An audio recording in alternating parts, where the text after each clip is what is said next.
everybody, and welcome back to another episode of Nerdgasm. I am your host, Caleb Coho, and we are back in the first round of this sort of mini Nerdgasm tournament, non-tournament that we're doing.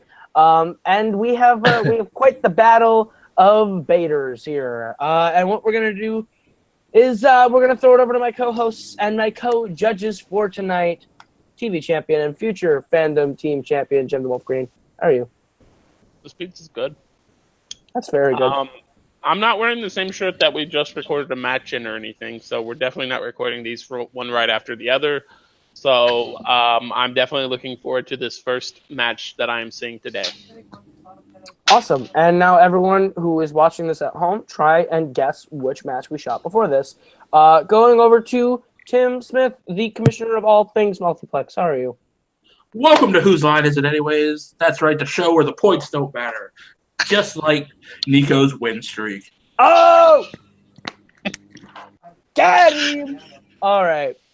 And today we have Take Three's very own Malcom coming in to face the NWA, not the rap group, but the Neighborhood Watch Alliance's very own Richard Schwartz.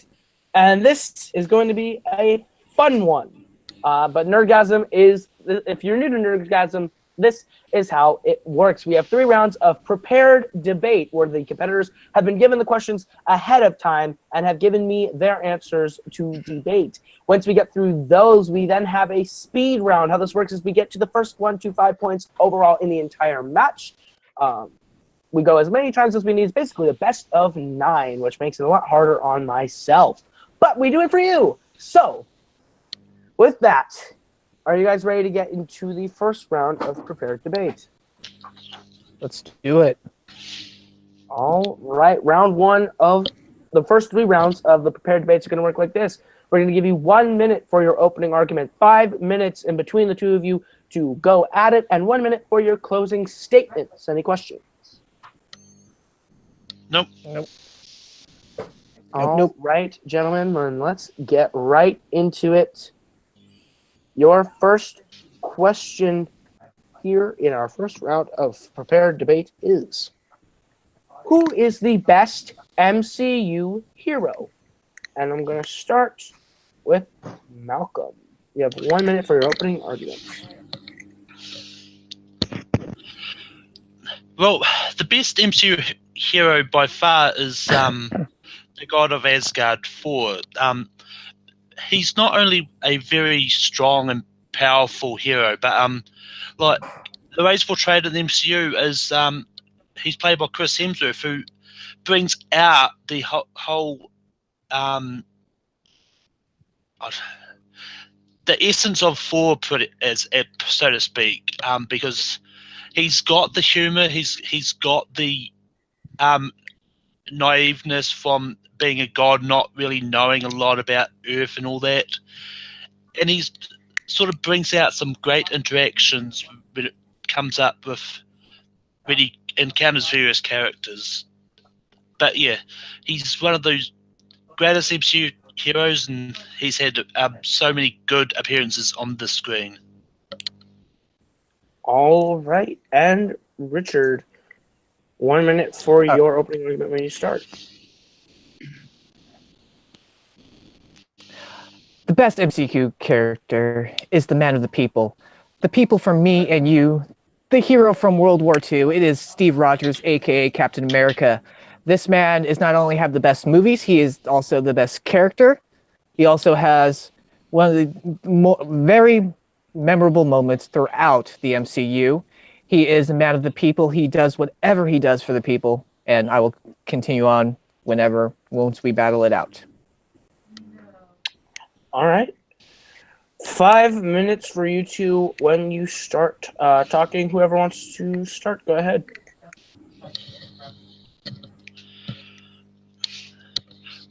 Well, I mean, the problem with Captain America is, like, while he is a great hero, in his last movie, he wasn't the star of his own movie. It was pretty much an Avengers 2.5. They put in so many heroes in there that he didn't even shine out as the best moment of his own movie. with Thor, he's in all of his movies, even for the Dark World, is not one of his better movies, but he still stood out from the movies as being really great. And Okay, I'm going to argue that real quick. You saying that he was not the star of Civil War? He was absolutely the star of Civil War. Yes, there were other superhero characters, but I will remind you that Thor was not even the star of his own movie in all three of his movies. Thor Ragnarok, the Hulk was the star. Loki has been the star for all three movies. Thor 2 was very forgettable, and Thor's best lines only happens when he's around Loki and Hulk. He doesn't get the best lines.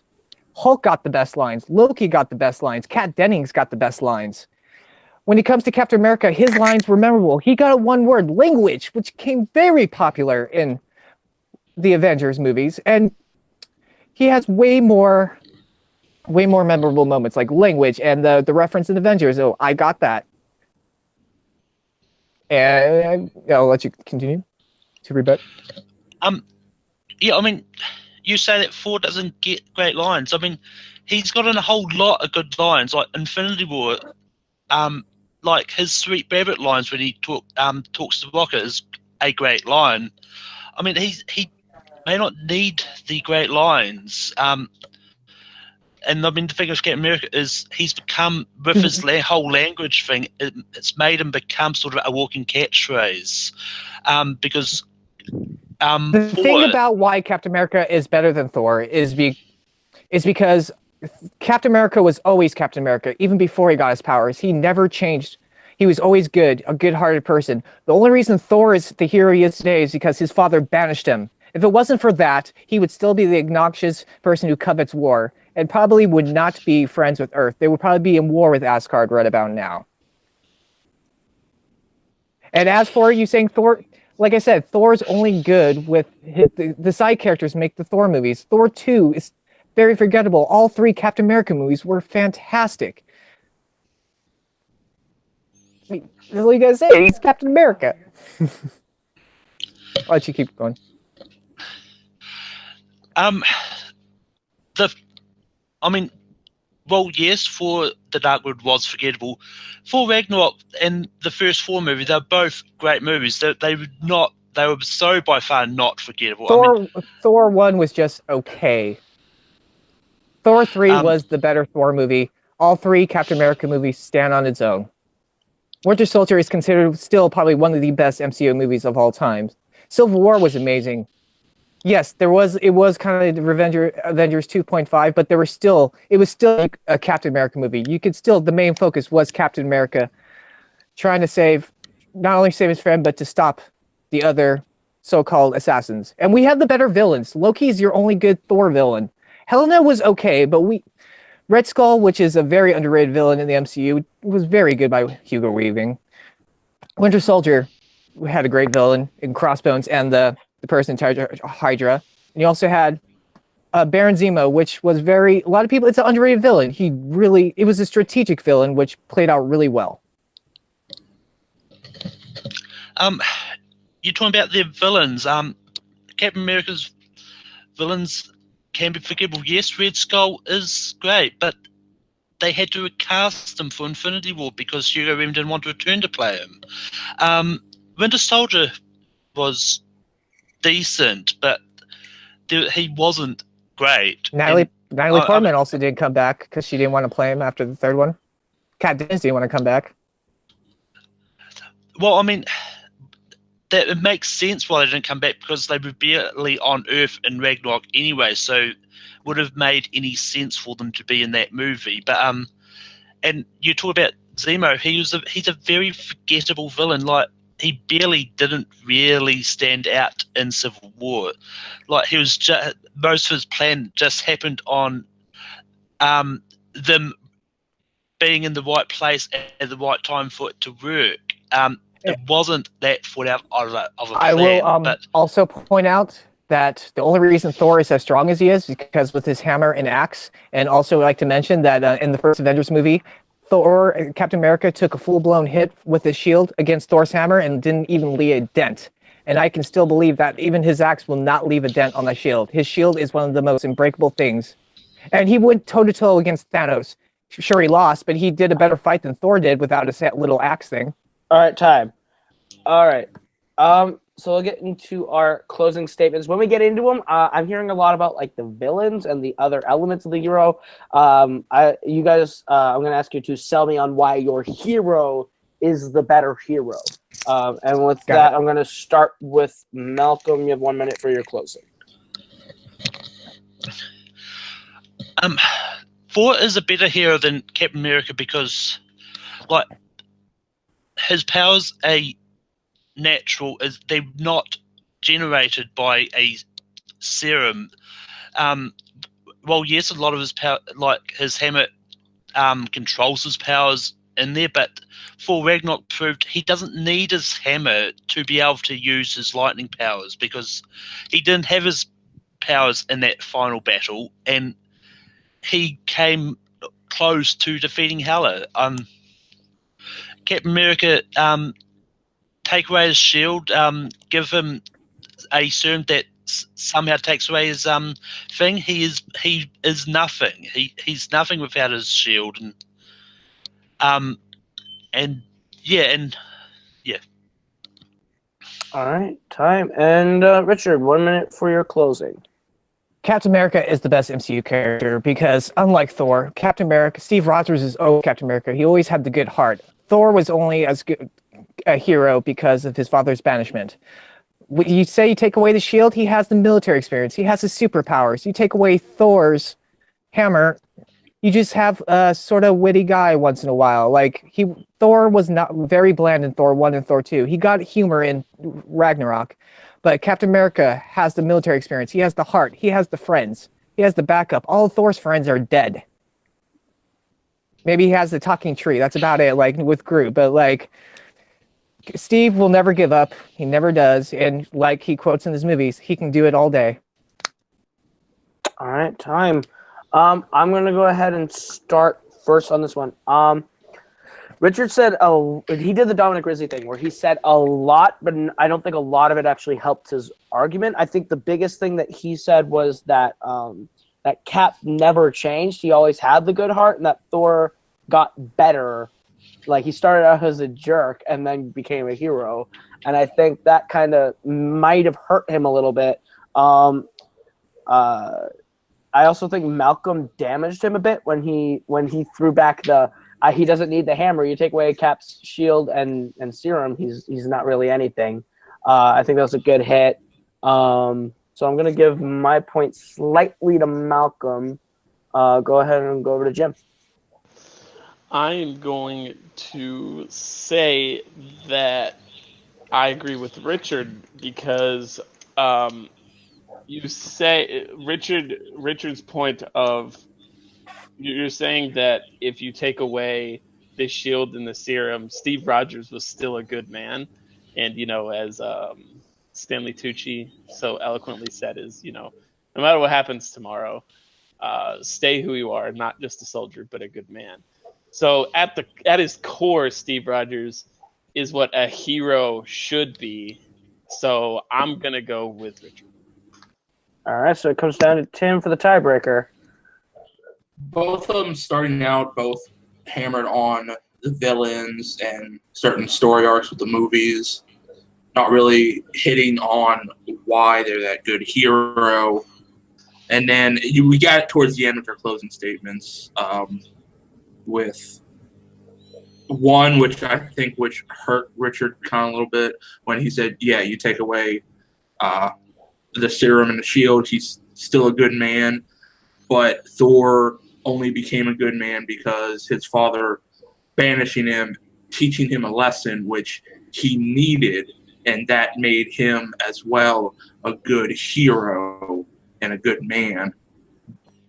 But Malcolm really wasn't able to capitalize too much on against Captain America to really focus with Thor. So, I mean, on arguments points, I would have to go with Richard for the point value for the argument in the essence of the question of argument. So, all right. So at the end of round number 1, Richard is up 1-0 over Malcolm, getting the point on that one. The second question here in our prepared rounds is thus: which DC hero who hasn't already gotten a movie should get one. And so I'm going to start with Richard for your opening argument. You have 1 minute to start.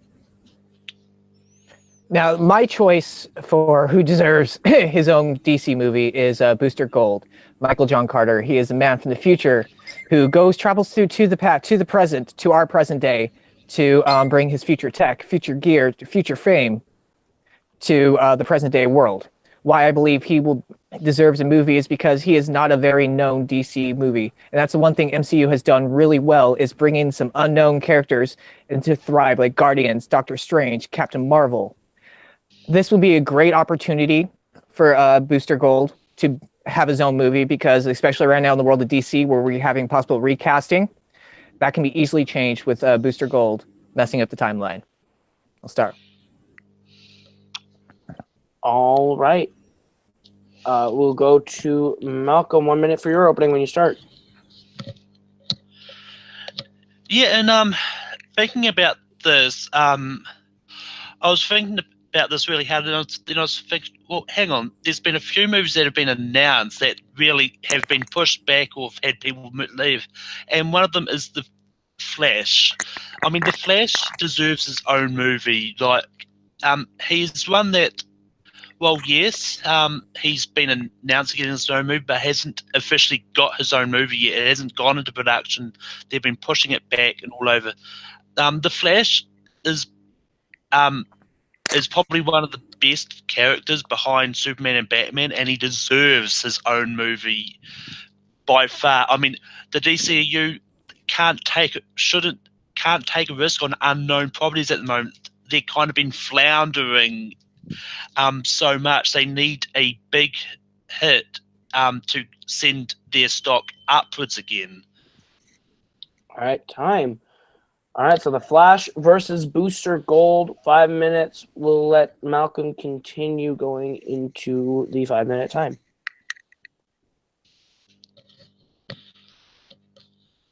So, go on, Malcolm. Go ahead. Well, I'm saying, I don't know if Flash deserves. It's more like it's expected he's going to get his movie. Like, it's confirmed he's going to get a movie. It's going to be the next one after Wonder Woman. However, just because, like, the problem with Ezra Miller's Flash is no one's happy about Ezra Miller being the Flash. What we see in the Justice League, Batman v Superman, it's just Ezra Miller playing Ezra Miller. And right now, one of the most anticipated movies coming out next year is Shazam. That has more positive reactions than even currently Aquaman, because of not only the humor, but it's not the core like 5 superheroes you've already seen already. It's brand new superhero. Booster Gold can bring the humor, can bring the reasons why we're going to have recasting. Like Michael, Superman might get recasted, Batman might get recasted, and Booster Gold for the humor can easily, with the time ship, change like one event that can, make a legitimate, like, severe cast change. Yes, but the thing is, the Flash can do that just as well, because they can utilize the Flashpoint storyline, which granted may not be the best way to open it out on. And the thing is, we talk about Ezra Miller's Flash. There's been multiple different incarnations to Flash. You could actually get Wally West as version of the Flash, because he has been known as just the Flash once before in the comics, as opposed to Kid Flash. But so I mean, you can get a different person in the suit. It doesn't have to be Ezra Miller. Like the CW TV shows has shown that the Flash is still really popular. So I mean. Well, see, and that's also the point against you, is the Flash is so popular that if it's not Grant Gustin, it's not going to like get a positive reaction. Like, your villain's going to have to be the Reverse Flash, someone well known, and DC has not been good with casting. And if you badly cast a main villain of the Flash, it's going to probably tear down even more the DC. Whereas Booster Gold, you have villains you don't really know too well, like you have Brother Eye, OMAC. Like, these are people you can cast, like, not unknown. Like, they're not that well known, so it won't be too much of a afraid. And it's a huge boost. It's a huge, like, taking a risk in a good way. That's the one thing that DC needs, is a risk, a positive change, and that's what they're doing with Shazam. And it's paying out 10 times fold. And Flash can only go back in time on Earth. Booster Gold has an actual time ship. So, like, the recasting Superman can happen on Krypton. Booster Gold's the only one who can really do it out of the two we're comparing to. Yes, but, I mean, talking about casting, they could badly cast Booster Gold, and you can get people up in arms about that as well. I mean, if you take a risk on an unknown, you have to make sure that the casting is good enough to want to make people to go to that movie. I mean, the Flash as a character alone can get people flocking to the movies to go, oh, I'll take a risk, go see that, and see what it's like. I mean, the thing about unknowns is you got to make sure the casting is right for people to want to go there, because if you get someone like Justin Bieber playing Booster Gold, then no one is going to want to go to the cinemas to see a musician turned actor playing a superhero. DC is already doing really bad with Batman, with Superman, with like no one really is like enjoying like Ezra Miller's Flash right now. The Flash has just been a side character. He cannot support his own movie. My casting for Booster Gold right now is Chris Evans. He's just leaving the MCU. He's the perfect fit for Booster Gold. Also, I have Christopher Wood in the possibility of contention. He has done really well in the superhero, as in Supergirl with Mon-El. He also has the perfect look. Like I said, Flash, if you mess this up, you have to find the perfect casting. And Flash has been done to death in the cartoons. The 90s TV show, the current TV show. We haven't had that many interactions with Booster Gold. And that's what a lot of fans are looking for right now, something new, something different.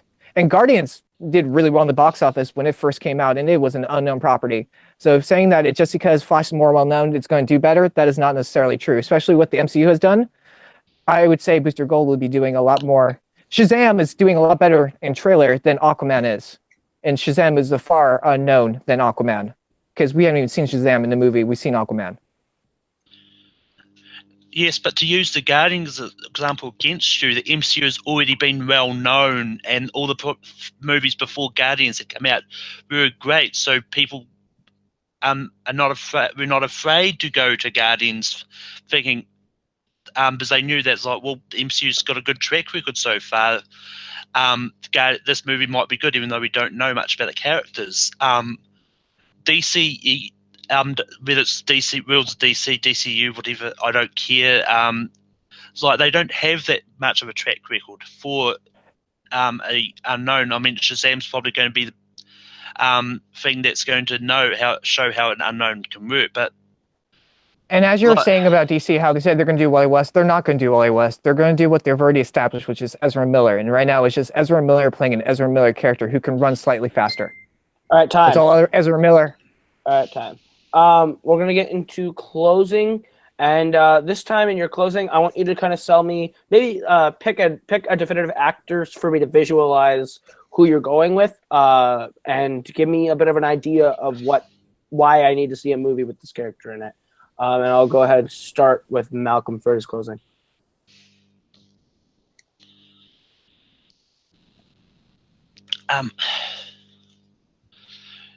Yeah, so like for the Flash, I mean, I'll stick with Ezra Miller as the thing. Because the thing is, we don't know, like they haven't given him a chance to headline his own movie, so we don't know if he can support his own movie yet. So if they give him a chance, we'll find out. But and like for the storylines, like you could start, then maybe at the end go into the Flashpoint, and all the other movies after it show what happens in that Flashpoint timeline, and then maybe like they have a couple years of each.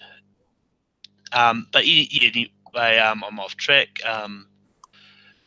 But yeah, the thing is with Booster Gold is like, as I always said, like the unknown is a really big thing is in the DCU. Is like taking a risk is like. At the moment, it just looks like they're throwing darts in a dartboard, seeing what can stick and what doesn't. All right, time. We'll go over to Richard. We have 1 minute for your closing. My Booster Gold is going to be Chris Evans. Booster Gold is basically the personality of Human Torch with the look of Captain America. Chris Evans has done excellent in both of those. He would be the perfect fit. Booster Gold not only will have the humor and the unpredictability of we don't have this right now in the superhero, but someone coming back to the present day from the future. That's something that's new. Not even the MCU has really tackled yet. So that is new and different. And that's something that can definitely excel. And also, Booster Gold has a talking robot. And as we all know, people love talking robots. And that is the thing that's going to sell it. Booster Gold. Ezra Miller is an okay Flash. He's not Grant Gustin. It's just Ezra Miller playing Ezra Miller. DC is already going downhill when it comes to their movies. With the exception of Wonder Woman, Booster Gold can be a fresh new outtake with really no risk. It'll be a lot of fun, a lot of humor, a lot of action. And I believe can bring the world of DC to a brand new light. Time. That actually went to 59 seconds and 59.99 seconds. So good job. I need that. I need that second to drink some coffee. All right. We'll start with Tim on this one. I think in the beginning, a lot of different points. Malcolm bringing up Warner Brothers needing a hit with something like the Flash could really work out, and Rich going in with, well, we just see an Ezra Miller Flash. But if we're going into a world of recasting and who knows, it could be very interesting to see more of a Flash, a newer Flash. And like with Malcolm said, there could be different versions of the Flash. We could see a kid Flash. We don't have to see just the regular Flash. We can see other different Flashes. And the Flashpoint, it brings a lot of opportunities. And it was really a back and forth with Malcolm and Rich using points against each other very well in the debating round. I think Malcolm tripped up in the final round with trying to land an actor, a main actor for it, because it's really kind of hard depending on the different routes you could take with the Flash, like he covered with all the different angles. With Booster Gold, Rich was very adamant with Chris Evans. With him leaving the MCU, we might not necessarily see that. Marvel has that reputation to build up their unknowns, which kind of gives them a good track record, and DC doesn't really have that, so it could kind of hurt seeing a Booster Gold movie, and they might go with a Flash more to be safe on a business standpoint, which was argued in round 2 very well. So I would have to give the point to Malcolm on this one. All right, we'll go to Jim. What were your thoughts on this one? So I like to keep mine short and sweet. I was feeling Richard. I was feeling Richard's idea of like going something that's kind of different, and it works better for like recasting and stuff like that. And Malcolm kind of struggled with thinking of someone other than Ezra Miller, but he also could with Flashpoint could explain recastings and stuff, so that's fun. But Richard killed it. He just killed it for me because I was hesitant when they double dipped Chris Evans from Johnny Storm to Captain America, and he wants to triple dip Captain America to Booster Gold. I'm just not okay with that at all. I'm just no. So Malcolm gets the point. All right, Malcolm, you are getting the point on this one. My vote does not matter. I would have actually given my point to Richard because I think Richard hammered in the idea of doing something new and different, and how Shazam is tracking better than Aquaman, and that shows that there's a market for the unknown rather than the familiar. And he kind of beat the idea that Flash has been done to death already pretty well. Yes, there was another point I wanted to point out with Richards too, with about the time traveling from the future. Marvel kind of did that with Cable already, so it's kind of just like. No, I said MCU. MCU. You did say MCU. I said MCU. I didn't say Marvel. Yeah, that's all right. Well, I mean, with Cable doing that, it would kind of give like a little bit of a. I've already seen this before. If someone comes also back, X-Men Days to from Future Past. To be completely fair, to Tim's point, after in 2019, that Deadpool is just gonna like randomly be in the MCU because Deadpool. So technically, it's gonna count. Okay. And I mean, with, that was in the arguments, though. So point, Legends of Tomorrow anyway. So. Well, right. So, good job, Malcolm. Like, the Flash was going to be tough to beat. all All right, so Yeah. with that, we are tied 1 apiece getting into our final prepared round, which is thus pitch Star Wars Episode 9. Where are we going from here? And we're going to start with Richard. 1 minute for your opening argument when you are ready. Oh. So this is the one where I'm worried about. Just not worried about just because I'm not good at pitching things, but I do think I have a very solid one. I'm going with Star Wars Episode 9, Jedi Collision. So what is taking place is Kylo Ren is appearing in his base, recollecting the events of The Last Jedi, where all of a sudden this mysterious bounty hunter appears with a lightsaber, and he's instructing Kylo Ren that the only way to defeat the Jedis, is to do a one-on-one confrontation, final battle, to consider it all. Going over to the next side, Rey is also dealing similar events with the loss of Luke Skywalker, where suddenly Luke Skywalker appears as a Force ghost. And basically, I can't pitch the whole thing in a minute, so they're going to fight final collision where right before Rey's trying to convince Kylo Ren to come back to the light, a mysterious figure shoots Kylo Ren in the heart. And right before he dies, we don't know what the mysterious vision is. So towards the end of the movie of Episode 9, you see the person who shot Kylo Ren being paid off by the mysterious bounty hunter. And then then this bounty hunter removes the mask. It is revealed to be an alternate version of Rey from another universe. And that is right. I am making this a gateway to an alternate reality Star Wars movie. All right. Alternate reality Star Wars. Malcolm, 1 minute for your opening arguments for what is your Episode 9? So for this, I'm calling mine The Last of the Jedi, because J.J. Abrams definitely has some ground to make up from The Last Jedi, and I think for this, I was just thinking that he's going to retcon what Rian Johnson did about Rey's parentage, and make her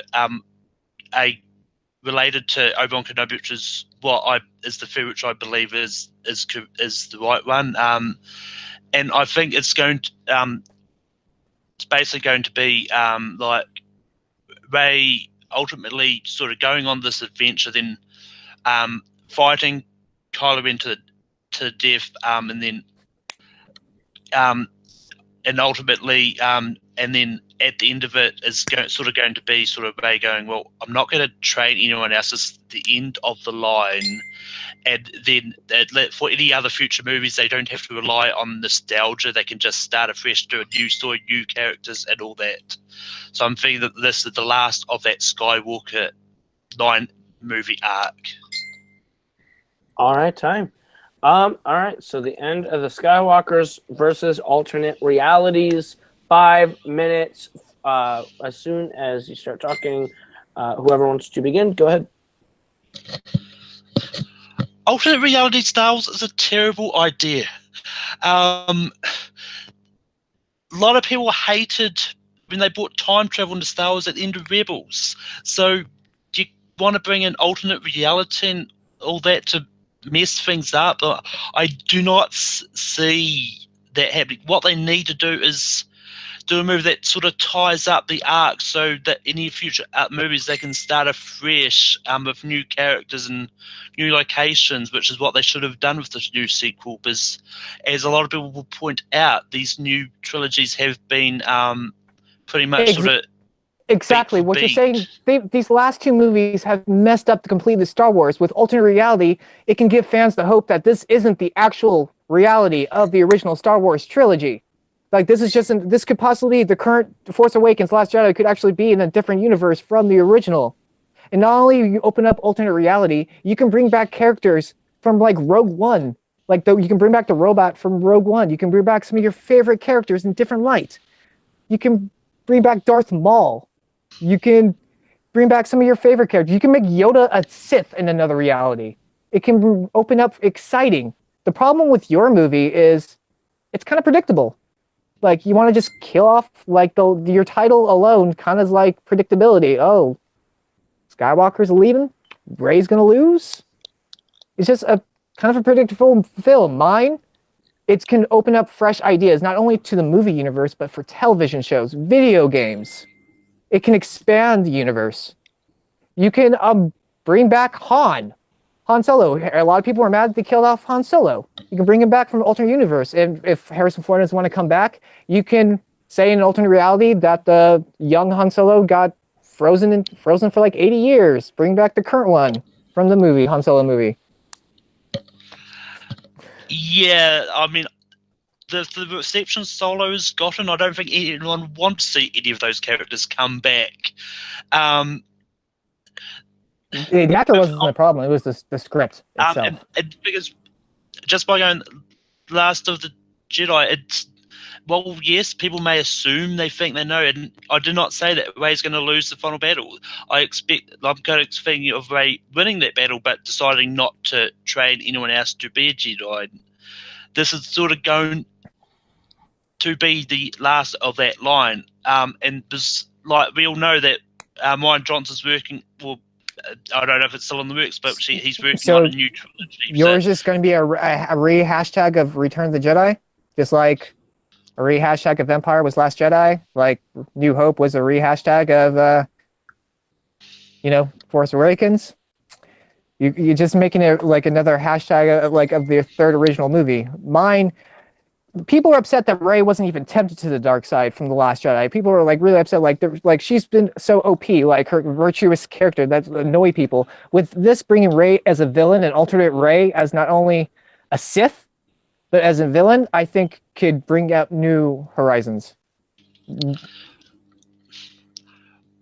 Rey as a villain makes no sense. Like alternate realities, it is a thing that people try in TV series, which they can have multiple episodes sort of exploring that in a, say, 2-hour movie, bringing in alternate realities it's going to be too much for 2 hours to explain.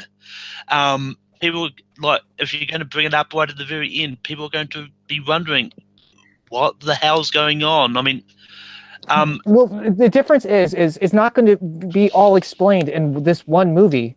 Like, mine's not an ending of the trilogy. It's a continuation, so they can take their time. That's the problem with the last two movies is they're thinking ideas of fix 3, so they're trying to rush so many things, and too many directors are contradicting each other just to get their ideas into this movie before the last movie comes out. Mine is they can take their time. They can set up for other future movies, for other future shows. And for the fact that it doesn't make sense, it is sci-fi fantasy. Sci-fi fantasy, anything is possible. And I disagree. A lot of people do like alternate timelines. People love the Flashpoint comics in the Flash. People love Sliders, the TV show. Doctor Who's an alternate reality people love. So don't say people don't love alternate reality. They do. At time. That has been our 5 minutes of open debate. Richard, we'll let you do your closing first. You have 1 minute when you start talking to give us your closing. Jedi Collision it needs to happen with alternate reality. It's something that's fresh and it's fresh for the Star Wars universe. You can bring back Force Ghost people, but people want to see the original, like the prequel Obi-Wan for the longest time. You can bring him back as a Force Ghost. You can bring back like Darth Maul as a Sith Ghost. We have never seen a Sith Ghost. Alternate reality can not only fix what The Last Jedi and Force Awakens has done, but it can also expand into other movies or other possibilities for continuation. It doesn't have to be just Rey and Finn and Poe and Kylo Ren. It can be about a future where Finn's a Jedi in an alternate universe. There's so many options you can explore, and that's why I think mine's just a cool idea for Star Wars to bank on. Time. Malcolm, 1 minute when you start talking. Yeah, I mean, people hated when they put time travel into Star Wars via Rebels. I mean, I do not see people liking the idea of alternate reality and accepting it. With my idea, and it's not really going to be rehashed because it's, for me, the journey to the point where Kylo Ren dies is going to be different from Return of the Jedi. it's all about for these movies. It's all about the journey, and I think you've used the whole Skywalker lineage, Kenobi lineage to death. I mean, with this one, you can sort of end the saga and then start afresh with a new visiting new characters, new worlds, without rehashing old and bringing back the old back again, which is what they should have done with this new trilogy in the first place. All right, time. Woo! That was quite a round. I'm gonna go first since my thoughts didn't count last time. I'm giving my point to Malcolm because I think Malcolm did a really good job of referencing how time travel is already been hated upon from when Rebels introduced it. I don't think Malcolm had to do too much to win this fight. I think he was able to knock down Richard's argument with just a couple hits. Richard was fighting from behind the entire round. He did all right. It's just I feel like none of his hits on Malcolm's really landed, so I'm giving my point to Malcolm. Tim, you look like you're about to explode. Yeah, that's a big, and this goes back to TV Talk when we covered The Last Jedi spoilers. I think, like you said, yeah, Richard was fighting a losing battle, basically mixing Flashpoint in with Star Wars as Malcolm shot down. It didn't work in Rebels. It's not going to work in this.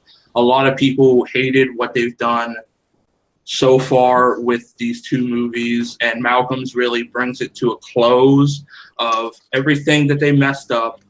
It closes it, and you can start afresh instead of opening up things that no one really has asked for yet to continue on this nonsense.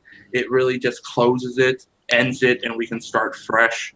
And I'd give my point to Malcolm. All right, Jim, your point didn't count this round, but what would you have said for this one? I kind of echo Tim's sentiments there, where the alternate timeline thing is kind of funky, but without all the extra stuff in it, I think it could work. But the big thing is, I think Richard's idea works better for an episode 10, and Malcolm's works better for an episode 9. Malcolm's works better as episode 9 to close like these characters' trilogy or whatever, but Richard's would have worked better as a 10, where it's like then you open up and you could open up with an alternate whatever and so is whatever, and then you would have you'd have an entire movie and 2 more movies to explore that the alternate timelines and stuff like that. But I think Malcolm's would work better as a closure of a trilogy. All right, Congrats, Malcolm. Malcolm is up 2-1 going into the speed round. The speed round works like this. We're going to throw out the topic. You very quickly give us your answer. First person to say it will get to go first. We'll get to go first, and we'll have 20 seconds for their opening, 15 seconds for a rebuttal. That is how it's going to work for both people. Any questions as we get into the speed round? We go until someone reaches 5 points. Any questions? Nope. All right. Your first speed round question is, who is the best Star Wars prequel character? Obi-Wan Kenobi. I heard Richard first. I heard Richard first on Obi-Wan as well. Yeah. I'm going to go Qui-Gon then. All right, Qui-Gon. Neither one of you gets the point. The answer is Jar Jar Binks. All right, Obi-Wan Kenobi versus AKA Qui-Gon. Darth Sidious. Jim Obi-Wan loses Kenobi all versus points. Qui-Gon Jinn versus Obi-Wan Kenobi. Richard, you said it first, so you have 20 seconds for your opening argument on why Obi-Wan's the best. The majority of the prequel movies were almost universally hated. Most of them did not like it, but everyone universally almost agreed that Hugh McGregor's performance of Obi-Wan Kenobi was the best performance in those series. He had great dialogue, great action. He put a lot of heart that some of these other actors in these other movies did not put through. They misused Leslie Nielsen as Qui-Gon. All right. Malcolm, Liam Neeson. 20 seconds when you start talking. Qui-Gon Jinn was an interesting character to debut in the prequels. He had so much fun. His interactions with everyone worked. The thing about Obi-Wan is, Ewan McGregor was just sort of bringing in what Alex Guinness did and sort of using it Time. and just Liam Neeson Okay, hold on, was hold on, an hold on. character. Oh, Okay. I have to Sorry. hit time for you to start. All right, Richard, go ahead when you start talking. 15 seconds. they had Liam Neeson. He was such a bland character in the episode 1. I disagree. Ewan McGregor was just like a knockoff of the original Obi-Wan. He had a lot of heart. He had a lot of sincerity. He put so much work into these prequel movies. A lot of people absolutely adored this movie. Time. Liam Neeson. All right. And Malcolm, 15 seconds for your closer. yes, but all Ewan McGregor had to do to prepare for as well was to watch the old movies. Liam Neeson had nothing to work on. He just had what the scripts told him to do, and he did great despite a lot of the bad writing that was Time. in the prequels. All right. I'm going to start with Jim. Who are you going with on this one? Qui-Gon is really cool, but I'm gonna give it to Richard because I like Richard's point of just that Ewan McGregor is like the best. It's just throughout the 3 movies, is just the best one. All right. I'm going to give my point to Malcolm because Malcolm made a good dig on Ewan McGregor, just kind of studying from the films and trying to do an Ewan McGregor or an Alec Guinness impression, while Liam Neeson had to bring something completely original. That was a good point. So I'm going to give it to Malcolm. Tim, what are your thoughts? Where are you leaning? You're on mute, Tim. You're on mute, Tim. Sorry. First, I was going towards Richard in the beginning of the argument, even though, despite saying Liam Neeson, he said Leslie Nielsen, and I kind of just wanted to strangle him over the computer. That would be awesome. That was fun. But Malcolm really did bring up that point of Liam Neeson going in dry with this character, not really knowing how or what to really do with it or how to shape it. Ewan McGregor, did bring a lot of heart, but he had a lot of material to look at with Alec Guinness's great performances thus far with the original 3. So I would have to say, with Liam Neeson really bringing what he did to Qui-Gon, really stood out better for me, to give my point to Malcolm. All right. Malcolm is up 3-1 as we get into our second speed round question, which is, what is the worst Pixar film? Cars 2. All right. Cars. Richard's getting Cars 2. Malcolm, where are you taking? Oh, Malcolm gets co-host point. Brave. All right. Cars 2 and Brave. Richard, You poor soul, Richard. Richard, you did talk first, so go ahead. You have 20 seconds when you start talking. Cars 2 was by far a monstrosity of what the original Cars was. I mean, who wants to see a movie about Mater? No one wanted to see a movie. Mater is a side character, not a leading actor. This movie was just like a bad version of Fast and Furious with a horrible James Bond. It was like bad acting. All right. Malcolm, 20 seconds when you start talking.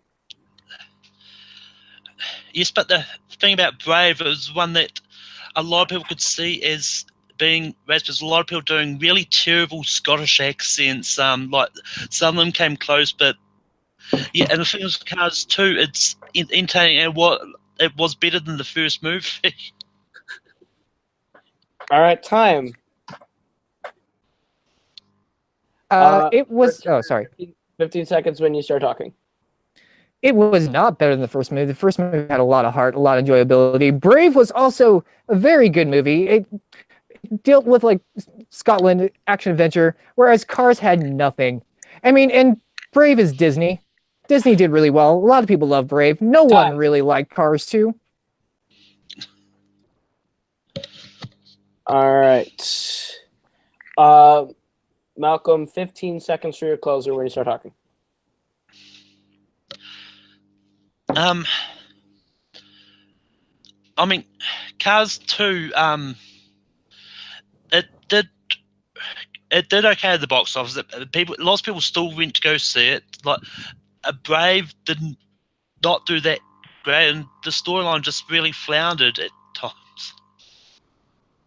All right, time. Looking at the arguments of it, I'm gonna lean slightly to Malcolm because Malcolm did do a fine job of defending why Cars 2 is good and hitting on why Brave is bad, bringing up the awful accents and how it's kind of it's a half-baked script. Whereas Richard did a great job of just destroying Cars 2, but he never hit Brave.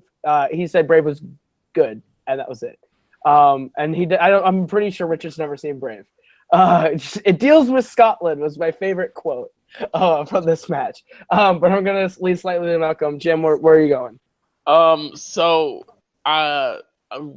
peek behind the curtain here. I just Googled the cast of Brave, and they're literally all Scottish except for Emma Thompson. So they're not trying to do Scottish accents. They're just Scottish people.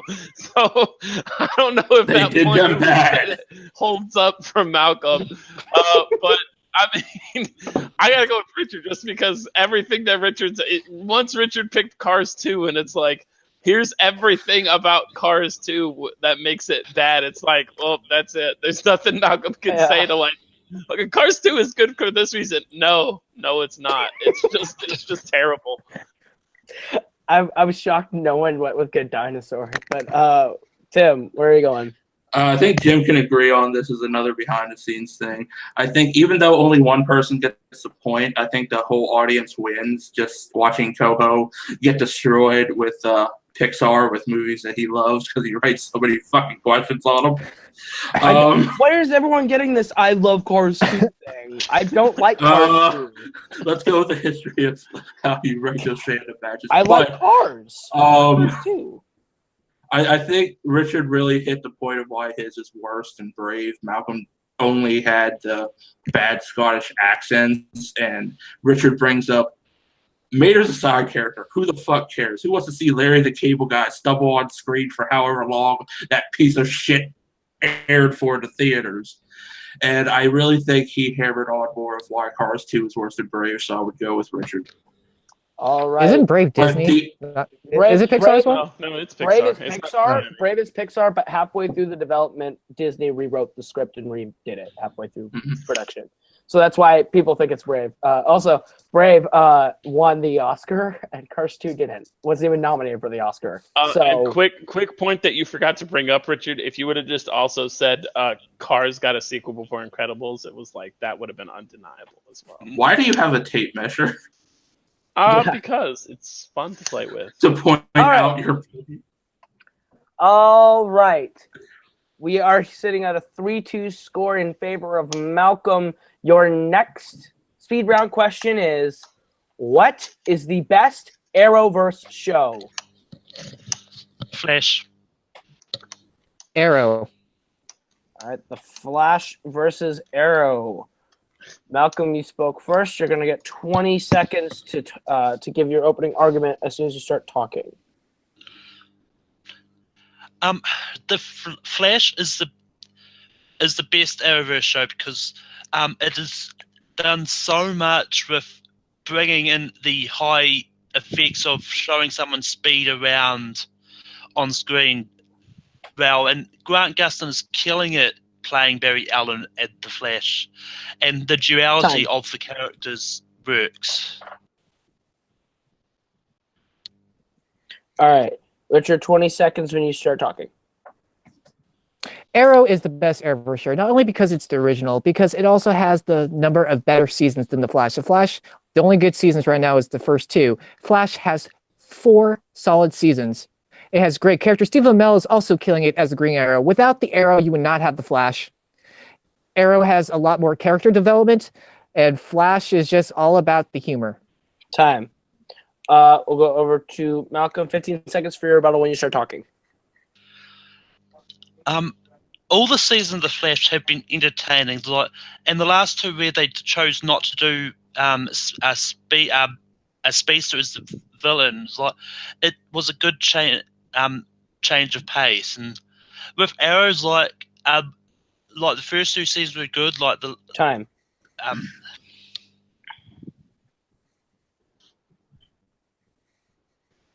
All right, Richard, 15 seconds to take it home.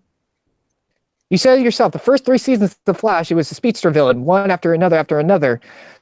There is no chemistry between Grant Gustin and Candace Payton as Iris West. There's no chemistry. There is chemistry between Stephen Amell and Emily B. Rickards. There is chemistry all around with all the cast. And right now, The Flash is just using the same humor movie points over and over. Oh, sorry.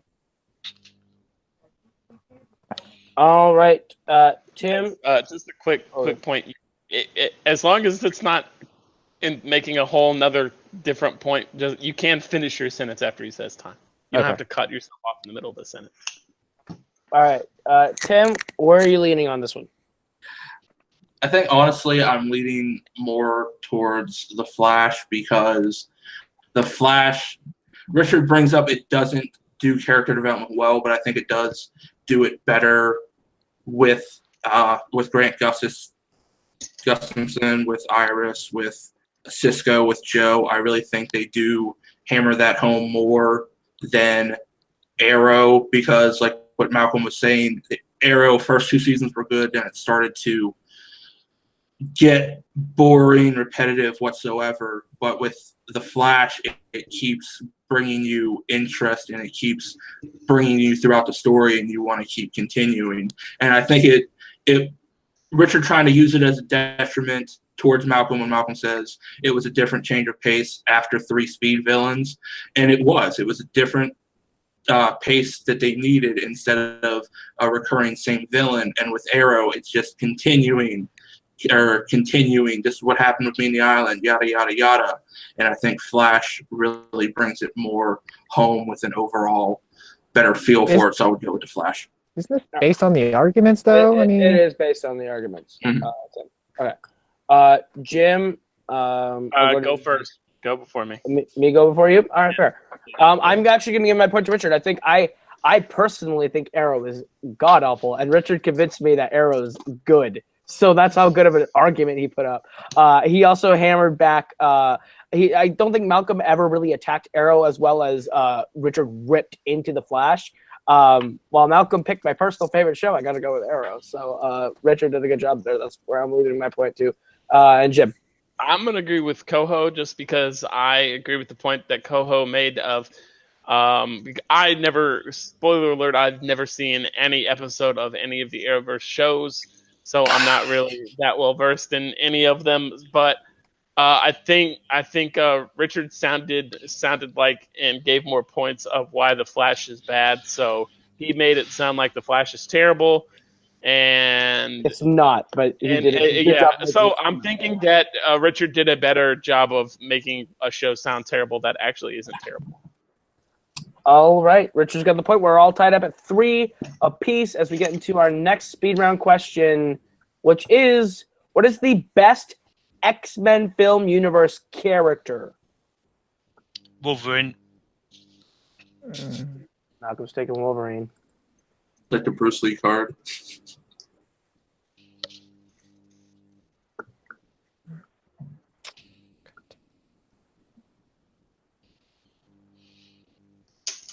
I'm going with Professor Xavier.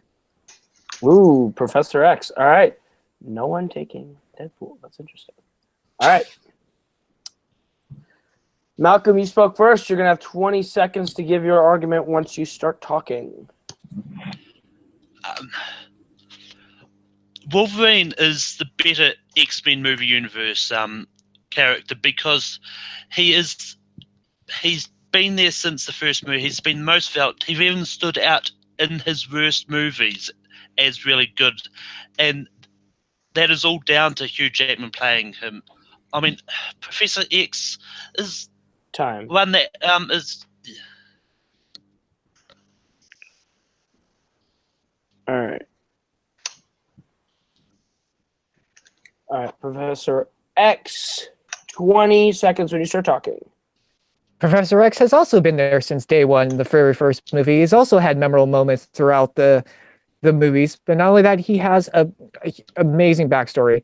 He lost his legs. He has the most powerful mind in the world. He can literally kill any mutant with basically a blink of the eye. He was one of the best moments of Logan, of Wolverine's own movie. Time.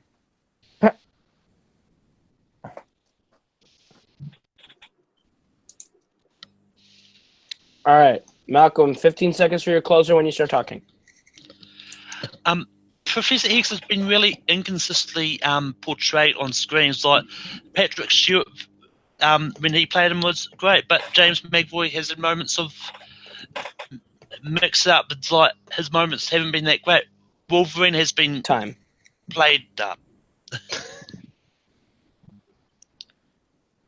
All right, Richard. 15 seconds to close it all out. Both Patrick Stewart and James McAvoy brought something new and fresh to the character Professor X, which both believe the new and current timeline will actually work together. You can really believe James McAvoy is the young Professor X. Hugh Jackman was in Wolverine X-Men Origins, and that was a god-awful movie. Should never have happened. And just for that, he should. All right, I'm going to start on this one and say I'm actually leaning towards Richard. Richard did a good job of showing me of countering Malcolm's points. Malcolm couldn't really get any good digs in on Professor X except in that rebuttal where he kind of brought up the two actors thing, and Richard shut that down. So I gotta give it to Richard. Richard did a better job of arguing for Professor X. So go to Jim. I actually think I really liked Malcolm's point. The Wolverine one, X-Men Origins Wolverine is terrible, but I think that's more writing than Wolverine himself. I think I'm gonna go with Malcolm just because I do think there is some there's some inconsistency with Professor X, and for once it go First Class, if we're just counting First Class and Days of Future Past, but then that dog shit Apocalypse came out, and it's what is this? Why? And it's yep, that backs Malcolm's inconsistency of Professor X. All right, Tim, you're the deciding vote. Where are you gonna lie? Both of them bringing up very good digs. With Richard, I think going more for the movie performances, with X-Men Origins Wolverine, but I do agree with Jim that was probably more of just a bad writing, because in Logan it was everybody that stood out in there, not just Patrick Stewart, but everyone stood out in that. And I think that kind of hurt a little bit because everyone, including Hugh Jackman, his last performance did stand out very well, and he's always stood out very well as Wolverine. And with the inconsistencies of the two actors, yes, Patrick Stewart, like Richard said, was good, but James McAvoy had kind of an up and down roller coaster with how he portrayed Professor X. So I would have to go a little bit more towards Malcolm. I really wish they would have got more time to go into this. I kind of wish this was a first rounder, Caleb. This should have been a first rounder. Fuck you. All right. Fair enough. We might see this question come up again with different people.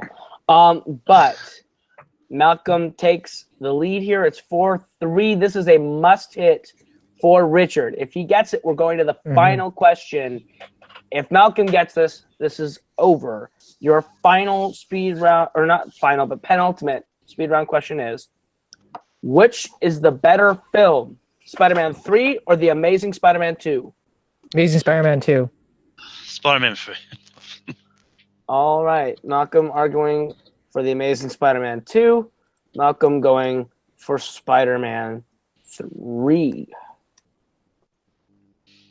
Richard, you did start there. Richard, you did talk first, so you'll have 20 seconds to give your opening argument when you start talking. Amazing Spider-Man 2 was not awful, as everyone says. It was okay. There were a lot of problem points, but it was a lot better than Spider-Man 3. Amazing Spider-Man 2 had amazing chemistry with Andrew Garfield and Emma Stone. That death scene was one of the most memorable scenes in superhero movies, one of the most memorable scenes. There was at least some huge chances with Amazing Spider-Man 2. With Spider-Man 3, had horrible villains. All right. Malcolm, you're going to have 20 seconds to start talking. The thing is, Spider-Man 3, it was pretty good. I mean, I enjoyed it more than Spider-Man 2, but that death scene talked about was the only memorable scene in Amazing Spider-Man 2. Like with Spider-Man 3, Sandman was portrayed well, like the Green Goblin was still a perfect cast. Well, yes, you've got Venom, who wasn't that great, but I mean, you don't. Time. All the villains. All right, Richard, you have 15 seconds when you start talking. First of all, the Green Goblin wasn't even in the movie. It was the New Goblin, and James Franco did a horrible job as New Goblin. Venom was butchered terribly. Wrong casting choice, wrong attire. I mean, the sudden mismatch of the scenes where, New Goblin's also now best friends, just for that one hint.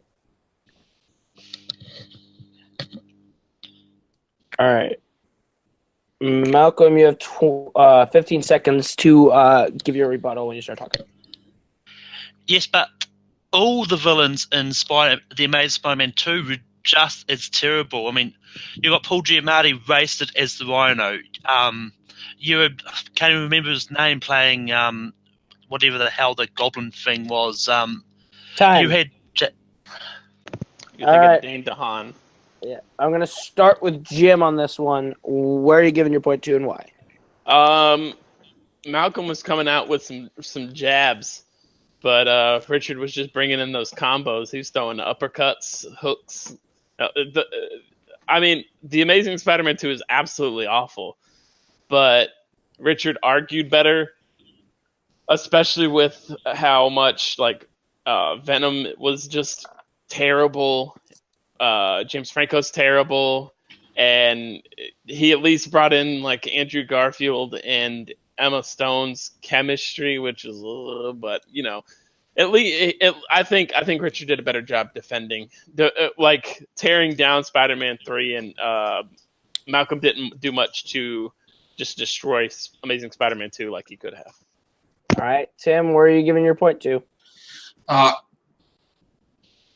Both of them coming out with the quick jabs. I think Richard got a few more in to hammer his point. Malcolm, towards the end, with the shorter time, was starting to get into hammering into the villains, the unforgettable villains of The Amazing Spider-Man 2. Granted, both of them had horrible villains. But I think if he would have had time, he could have hammered in more of how those villains are worse than Spider-Man 3. But Richard did argue the points better to get into why Amazing Spider-Man 2 is better than Spider-Man 3. So I'd have to give it to Richard. I completely agree with that. Richard has 4 points. We are going to the final question. We're all tied at 4, and your final. Malcolm, whatever happens, you've been doing great. You've been an amazing fighter. So whatever happens, great job so far. Final speed round question is, which is the better TV show? Star Wars The Clone Wars or Star Wars Rebels? Star Wars Rebels. All right, Richard has Clone Wars. Malcolm has Rebels. All right. I think I heard Malcolm with Rebels first. So I am going to allow Malcolm to start 20 seconds when you start talking for why Rebels is the better show.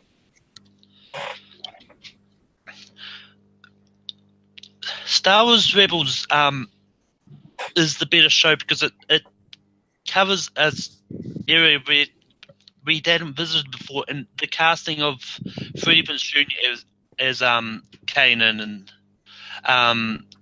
all the other people, I can't quite remember their names. I know I've heard them before, but time. Yeah. All right, Richard, 20 seconds. We start talking for why Clone Wars is the better show. Clone Wars is the better show because it made the prequels watchable. It actually, the Clone Wars are based off the prequels, and the prequels are awful. And at least the Clone Wars made a good attempt. It was actually a very successful show that actually made the prequels actually stand out. Rebels, you can't even mention any of the characters' names just in your line. So, how memorable is that really of a show if you can't remember anyone from Rebels? Time. Clone Wars has Anakin. All right. Malcolm, 15 seconds for your rebuttal when you start talking. Yeah, I mean, all the episodes of Rebels from the pilot to the end have been equally as good, and and each one they give each character a good outline. You've got Sabine, you've got time. All right, Richard, 15 seconds when you start talking for your rebuttal. You named only one character in Star Wars Rebels. Attack of the Clones had Anakin. It brought back Darth Maul, which was everyone's favorite thing about Episode 1. They had General Grievous. They had Obi-Wan Kenobi. They had amazing story arcs with Anakin having his own Padawan and having the character relationship between him and his Padawan, which I thought was phenomenal. Time. All right. Surprised Richard did not bring back previous point from the third round, but about the time travel thing.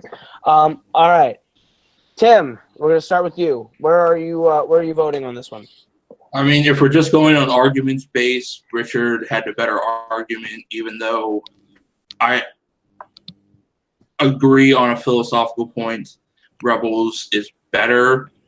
If Malcolm would have been able to get more into explaining it, he could have easily taken it, but Richard was able to really quickly hammer down Malcolm really fast, so he got the point for me. All right. Jim, where are you going on this one? Go before me. All right, I will go before you then. I'm also going to go with Richard because he nailed his reasons why Rebels isn't good. He turned Malcolm's own words against him with the by mentioning that how memorable is the cast if you can only name one character, and also was able to also was able to bring up he listed characters from his own show, and he also hit up the arcs. I think Malcolm kind of stumbled and maybe shot himself in the foot there in his opening, so I'm going to give it to Richard Jim. Since Richard has won, I'm going to give my vote to Malcolm to make him feel better. And your winner, Richard Schwartz. Can I just say that I haven't seen either shows? Well, very good job arguing that one. Wow. That was a great fight. I mean, the Clone Wars is easy because you can just name characters from the prequels. That was a that was a great. I never even heard of Rebels. I was like, "What is Rebels?" That's why I had to pick Clone Wars. I never even heard of Rebels. It was a great fight between the two. Came down to the last question. That's a sign of two very strong fighters. Malcolm has nothing to hang his head about. It just came down to the end there. What were your thoughts on this one, Jim? I thought it was a good back and forth. I thought Malcolm was going to have it going into the speed round, but Richard just cleaned up those points in the speed round, and it was a great one to watch and judge. Tim, what were your thoughts on this one? It was a good fight going all the way to the end of the speed round. It was kind of like seeing Rocky and Apollo in Rocky 2, where Apollo just kind of ran out of steam there at the end, and Apollo ran out of steam at the end, and then Rocky was able to get the victory in the end. So it kind of reminded me of that. I think Malcolm just kind of ran out of steam in that last question, and Richard was able to fight back better in the arguing with that last one. So yeah, it was a good fight for both these guys. I completely agree. All right, so I'm gonna go interview these guys, starting with Malcolm. How do you feel about your performance in this one? I mean, I've got nothing to feel bad about. Like, Richard took me to the end. I mean, it wasn't like it was a blowout or anything, and there was sort of things like, I was disappointed there was no Harry Potter question. I would have killed him if there was a Harry Potter question in the debate. Oh, me too. I love Harry. I love Harry Potter. Just saying. But yeah, it was a fun match, and he just brought a lot out of me. All right. So it sounds like you want to keep playing, right? This is somewhere you want to keep being, huh? I love debating, as like whether it's doing it on the Late Show or doing a movie Battleground. It all like a great debater. Sort of it keeps going. Is like it's not all about what you can bring to the table. It's what your opponents bring out of you as well. It's like sometimes they can bring up a point which shoots themselves in the foot. You can just counter and take it down, which is what Richard did to me. Is like, and it's all about the opponents you face. Like they can either bring out the best of you or bring out the worst in you. Absolutely, absolutely. Well, we hope to see you back. You did great today. You played your heart out. I'm pretty sure any other opponent you would have faced, you probably would have won. But yeah, good job today. Nothing to hang your head about, and we'll hope to see you back soon. All right, Richard, our winner today. How do you feel coming off that win? Oh, super exhausted, but very happy. First of all, Malcolm, you did absolutely amazing. Like, this was my first time actually, debating. Like, I was watching the Nerdgasm, I watch movie fights, and like, it's a lot different when you're actually competing than it is to watch. And so, like, I absolutely loved Malcolm's Star Wars pitch. Like, that was the one where, like, I knew I was going to lose because, like, I could not think of a good pitch. That was my alternate out. Malcolm was a very tough opponent. It could have gone either way. Very proud of my performance, though. I was able to come out with the speed round, and I look forward to do this again. This was a lot of fun. Now that I got myself, into this, like, my good warm up for my next fight. So I know what to expect now. So thank you so much, Malcolm. You did a great job. Absolutely, absolutely. So we have your next guy for you. You are now into the second round of this sort of Nerdgasm tournament. You're in the hunt for the belt, and your next opponent is none other than the Purger himself, Brian Fernandez. How do you feel about taking on Brian in the next round? We'll see how it goes when we get there. I mean, it's gonna be a new fighter, new day, new battle. All right, completely. And I also agree with Malcolm that there should have been a Harry Potter question. All right, that's fair enough. That's my bad on my end. But yeah, great fight today for both of you. Excited to see you in the next round there, Rich, and it's gonna be great. Tim, this was a great match. How are you excited to see what's next with these two? Yeah, I really am, because like Malcolm, I think both of them capitalized, but Malcolm was when you started with him capitalizing on. It really depends on not only your performance, but what your fighter is able, or your opponent is able to bring out of you as a fighter, as a debater, and that's really a key point, because going against who you're going to debate with in the future really depends on how not only you're going to perform, but how they're going to perform and how well of a fight it's going to be between two new players. Absolutely. But with that, we're going to get this out of here. This has been Nerdgasm. We're going to get into our plug, starting with our winner, Richard Schwartz. Where can they find you? They can find me on Facebook under Richard Schwartz. You can find me on YouTube under External Void, where I do mobile gaming. I'm about 40-something short of 1,000 subs. I'm excited for that. And you can find me on Twitter under External Void. All right. Malcolm, where can they find you? You can find me on Take Few Productions, where I host my show Bankum every Sunday night. We're in the middle of our Halloween October month, and the next episode will be movies that are set on Halloween. Also find me competing in trivia on Multiplex and Worldwide Movie Games. I've got a few matches coming up. And also find me on Twitter, Letterboxd, and Stardust at Melkor. All right. Tim, where can they find you? You can find, since Jim left, you can find him saying he's the head of TV while I'm doing all the work behind the scenes. You can find him on there. You can find him in Sports Battlefield as a competitor, same as Caleb. You can find me here as the head of keeping all this in check mostly for Multiplex with Movie Mondays, TV Tuesdays, Sports Wednesdays, Fandom Fridays, co-hosting with Caleb for Multiplex Fantasy Football on Wednesdays, and all the different shows such as Caleb and Jake's Untitled Masterpiece Show coming for Thursdays, and of course other shows we have Around the League on Sundays with Nico. Like I said, it's Nico. But yeah, you can find us all there. You can find the TeePublic shirts. Support your favorite players. Every shirt you buy helps Kane get a cigarette so he doesn't become somebody's bitch in an Afghani prison. So that's where you can find me. All right. And you can find me on Twitter and Instagram at Caleb Coho. That's KALEBKOHO. You can find me on YouTube at Caleb Coho, where I do music, Coho Productions, where I do film on both channels right now. My movie Chick Part 2 is out right now, so you can watch that for free. What's not free is my album Shoot for Teams with my group The Forks, which you can find on iTunes, Spotify, wherever you consume your digital music. And you can find me right here on Multiplex hosting Multiplex Fantasy Football every Wednesday, Fandom Fight, singles, and teams every Friday, Nerdgasm every Saturday, and a new show with Jake Rangoni coming out on Thursdays that we will be announcing very, very soon. And with that, guys, this has been Nerdgasm. That has been Richard. That has been Malcolm. That has been Tim. Jim is MIA, and I have been Caleb, and this has been Nerdgasm, and we will see you all next week.